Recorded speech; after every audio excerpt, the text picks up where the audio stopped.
मस्जिद अक्सा इंशाअल्लाह ना कभी उसको कुछ हुआ है और ना कुछ होगा, उसकी हिफाजत अल्लाह करेगा। अच्छा, ये पंडित जी बोल रहे हैं, उसकी मतलब मस्जिद अक्सा की हिफाजत अल्लाह करेगा। अल्लाह करेगा।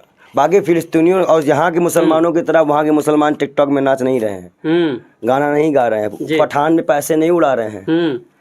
वो सच में अपने ईमान, अपने हक के लिए, अपने अल्लाह का, और सिर्फ डरते किससे? वो देखते हैं लाशें लेके जाते हैं जी। अपने बच्चे का नाम नहीं लेते, अपने घर का नाम लेते, बोलते हैं अल्लाह अल्लाह अल्लाह अल्लाह। मैं इतना भरोसा आप उनकी, मैं कह रहा हूँ कुछ भी करो, उनके यकीन को देखो। क्या लग रहा है कि फिलिस्तीन वाकई आज़ादी की लड़ाई लड़ रहा है? बिल्कुल। आप उस आज़ादी की लड़ाई के साथ हैं? बिल्कुल। तो आप मतलब आतंकवादी का समर्थन करेंगे? मैंने कहा मैं फिलिस्तीन के साथ हूँ, और फिलिस्तीन कोई आतंकवादी देश नहीं। मूसा अलैहिस्सलाम भी देखते होंगे, नबी से बात करते होंगे, तो कहते होंगे यहूदियों को बताइए हमारी कौम कैसी कर रही है, इनकी बख्शाइश करा दीजिएगा आप। वो आखिरी नबी मोहम्मद साहब को नहीं मानते हैं। आप मानते हैं? बिल्कुल मानते हैं। कुरान रखे हैं, बिल्कुल मानते हैं। हदीस पढ़ते हैं, बिल्कुल मानते हैं। बेगानी शादी में अब्दुल्ला दीवाना, इतने अंधभक्त है, बेगानी की शादी में दीवाने हो रहे हैं। तो लोग इजराइल जा रहे हैं लड़ने के लिए कि मैं इजराइल जाऊंगा लड़ने। हेलो दोस्तों, कैसे हो? आई होप आप सब ठीक होंगे। तो आप लोगों ने देखा बाल योगी जी, जो कि एक संत है और फ़लस्तीन का समर्थक है, तो कैसे कैसे मुसलमानों के बारे में बात कर रहा है, क्योंकि फ़लस्तीन अपने जो ज़मीन की लड़ाई है, जो उनका हक है, उसके ऊपर लड़ रहे हैं। क्योंकि फ़लस्तीन, इसराइल पहले नहीं था, फ़लस्तीन ही था सब कुछ। तो वो अपने ज़मीन के लिए लड़ रहे हैं। और जो इंडियन मोदी है, इंडिया का जो मोदी है, वो इसराइल का समर्थक है। और जो बाल योगी है और इस जैसे सारे हिंदुस्तानी 80 से 90% वो फ़लस्तीन के समर्थक है, क्योंकि फ़लस्तीन मज़लूम है और इसराइल जो कि बहुत ही एक टेररिस्ट अटैक कर रहा है। तो बाल योगी का हम सुनते हैं, क्योंकि बहुत ही इंटरेस्टिंग वीडियो है बाल योगी जी का। जफर सिद्दीकी आप देख रहे हैं पीआरबी। जिस तरीके से फ़लस्तीन, गाज़ा और इजराइल की तस्वीरें सोशल मीडिया पर देखकर कहीं ना कहीं हर किसी की रूह कांप रही है। आज इस पूरे मुद्दे पर मेरे साथ बातचीत करने के लिए बाल योगी पंडित विजय शर्मा मौजूद हैं। क्या कुछ सोचते हैं, क्योंकि बाल योगी हैं और ये भगवा वस्त्र पहनते हैं, और क्या सोचते हैं पंडित जी, कैसे देख रहे हैं इन तस्वीरों को? देखिए, सबसे बड़ी बात यह है कि कुरान में जिस मस्जिद का जिक्र है, मस्जिद अक्सा जी, और पहले इससे जब मक्का के बारे में जानकारी नहीं थी, लोग इसी की तरफ करके नमाज पढ़ते करते थे जी। और ये 14 ऐसी वजह हैं जहाँ जिस कारण से मुसलमान इनको यहाँ पे जाना जरूरी है। यहाँ सभी नबियों के पैर पड़े हैं। यहाँ ताबूते सकीना का जिक्र है। ये है ताबूते सकीना, एक प्रकार का बक्सा है जिसमें तौरेब की ओरिजिनल कॉपी रखी है। ये आदम अलैहिस्सलाम को मिला था अल्लाह की तरफ से, और ये नस्ले दर नस्ले चलते चलते मूसा अलैहिस्सलाम के बाद, याकूब अलैहिस्सलाम के बाद पहुंचा। और इसको रखने के लिए जो पहला घर बनाया गया था उसे हलकेल सुलेमानी कहा गया जी। और ये बात आज इजराइल की फिलिस्तीन लेने की नहीं है, बात इसको शहीद करके यहाँ पर हलकेल सुलेमानी बनाने की जिद है उनकी। असल में हुआ क्या है जी, कि कहा गया कि लास्ट पैगंबर अल्लाह ने हज़रत मोहम्मद साहब, नबी हमारे मोहम्मद साहब को, जी, उनके महबूब, उनके नबी को लास्ट पैगंबर जी, कहा।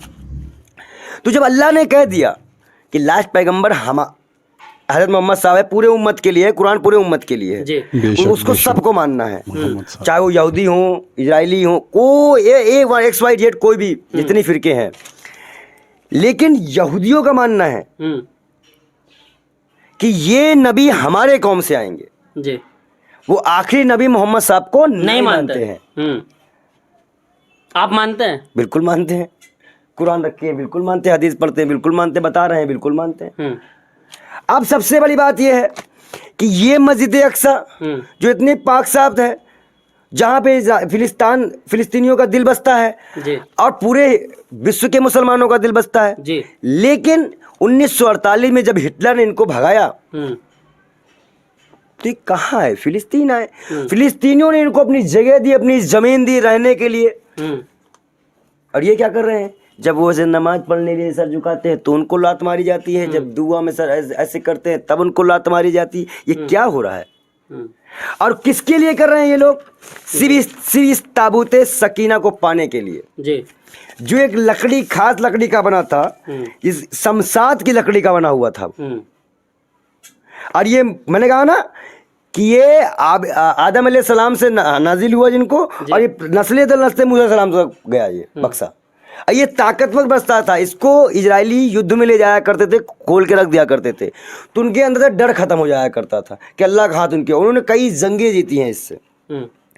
इसे मूसा अलैहिस्सलाम का जो है ओरिजिनल तारूद है, अंगूठी के एक हमारे कई नबी की अंगूठी है, उनका जुतिया है, हासा है, काफ़ी चीज़ें उसमें नबियों की रखी है, इसलिए वो ताकतवर हुआ है, उसमें अल्लाह की रहमत है। अब कहा जाता है कि ये बक्सा वहाँ है, कहाँ पे, मस्जिद अक्सा के नीचे, जहाँ पे हज़रत मोहम्मद साहब ने मिराज का सफ़र तय किया था। लेकिन वो बक्सा अल्लाह ने 4 फरिश्तों को बुलवा के उठवा लिया है। कई मौलाना बयान दे रहे हैं कि मस्जिद अक्सा में ये बक्सा है। अब एक मौलाना का बयान मैं देख रहा हूँ चैनलों पर, वो झूठ बोल रहा है, वो मस्जिद अक्सा को शहीद कराने की साजिश है। कोई बक्सा कहीं नहीं है, वो बक्सा अल्लाह के पास है। लेकिन लोग जो हैं वो फलस्तीनियों को आतंकवादी कह रहे हैं, आप आतंकवादी के समर्थन में क्यों उतर रहे हैं? हमारे जमीन पे कोई कब्जा करेगा तो हम आतंकवादी कहेंगे, अपने आप को छुड़वाने के लिए जाएंगे, हम आपका माइक छीन लेते हैं इससे, हैं? अब आप इसको लेने के लिए जो संघर्ष करोगे उसे आतंकवाद कहेंगे? क्या पागलपन की बात करते हैं। और हिंदुस्तान का रिकॉर्ड में 1947 से लेकर अब तक एक भी प्रधानमंत्री ने फिलिस्तीन इजराइल का समर्थन नहीं किया। फिलिस्तीन इजराइल मामले मौजूदा प्रधानमंत्री तो कर रहे हैं ना इजराइल, मौजूदा प्रधानमंत्री कुछ भी करें उससे हमसे क्या मतलब है? तो आप मतलब आतंकवादी का समर्थन करेंगे? मैंने कहा मैं फिलिस्तीन के साथ हूँ, और फिलिस्तीन कोई आतंकवादी देश नहीं, उसका अस्तित्व में नाम है। लगातार जितने लोग आप देखिए कमेंट्स में जाकर लोग जय श्री राम लिख रहे हैं लगातार। तो जय श्री राम मेरा नारा है, हम तो बोलेंगे। लोग कह रहे हैं जय श्री राम बोल रहे हैं इस वजह से कि भाई मोदी जी ने समर्थन करा इजराइल का। जय श्री राम हम कल भी बोलते हैं, जय श्री राम। देखिए फिलिस्तीन और अच्छा ही बताओ, इजरायली और फिलिस्तीन भाई भाई पूछो कैसे? मूसा की उम्मत ये है और नबी की उम्मत ये है, ईसाई है ईसा की उम्मत, इस्माइल से मामला चलते चला आया था, किससे? तो ये अपने भाइयों में ही। अच्छा, बेगानी शादी में अब्दुल्ला दीवाना, इतने अंधभक्त है, बेगानी की शादी में दीवाने हो रहे हैं। 1000 लोगों को लेके अजय सिंह जा रहे हैं वहां लड़ने। मणिपुर चले जाए, औकात है तो जी है, औकात तो चले मणिपुर, हम भी चलते हैं साथ में। हम खुद इनके चरण जोड़ों के पियेंगे, जो कूद रहा था वो उनको ले चले। ये सब दलाली है, दलाली वाला काम बंद कर दीजिए। ये सब नमूने हैं बेमतलब के, इनको ना अपने धर्म की नॉलेज है, ना इस्लाम की नॉलेज है, ना ये राम को जानते हैं। आप बताइए 8 किलोमीटर तक जो बच्ची चली थी उज्जैन महाकाल में, वो बेटी दर्द से चीखती हुई जो बेहोश हो गई थी, कि उसका जो खून धरती में गिरा था बलात्कार के बाद, आप सोचिए क्या वहां पे कोई हिंदू मुसलमान सिख ईसाई नहीं था? क्या कोई इंसानी नहीं था? क्यों गेट बंद कर लिया गया? क्या इतना कोई इंसान है? और ये इन्हीं जैसे लोगों की मानसिकता है जो समाज में फैलती जा रही है। हम अमन की बात करेंगे, शांति की बात करेंगे, और स्वतंत्र फिलिस्तीन की बात करेंगे, जो अटल जी का बयान है, भाजपा के प्रधानमंत्री अटल जी का बयान है कि भारतीय जनता पार्टी की सरकार आ चुकी है। अब सब लोगों को लगता होगा कि हम इजराइल का साथ देंगे, लेकिन नहीं, अरबों की कब्जाई जमीन को यहूदियों को खाली करना पड़ेगा, ये अटल जी का बयान है। तो भाजपा किसको मान रही है? हमारे पास कुरान के मुताबिक सबूत है, हमारे पास राजनीतिक सबूत है, हमारे पास विदेश नीति के सबूत है। किस तरह जस्टिफाई आप चाहते हैं हम कर दें? अब तो लेकिन पंडित जी इजराइल ने जो है वो पानी बिजली सब कुछ बंद करने की बात, आप भी बताइए। यूक्रेन रसिया का युद्ध हुआ जी, कहीं पानी बिजली बंद किया रसिया ने यूक्रेन का? यूक्रेन रसिया का नहीं किया ना, नहीं किया। ये युद्ध के खिलाफ है ना? तो जालिम कौन है? आतंकवादी कौन है? जलील कौन है? मतलब आतंकवादी है। क्यों भाई? इजराइल आतंकवादी है। आपका मामला हमास से था ना, आप गांजा पट्टी के ऊपर बात कर रहे हो, मासूम बच्चों क्यों मार रहे हो? अब फिर जब यहाँ से बम गिरेगा भाई मानी से बात है कि जब आप उनके लोगों को मारोगे वो भी मारेंगे। तो इंसानियत का कत्ल के पहल कौन कर रहा है? कौन इंसानियत को मार रहा है? जबकि कुरान में लिखा है कि एक इंसान का कत्ल पूरे इंसानियत का कत्ल होता है जी।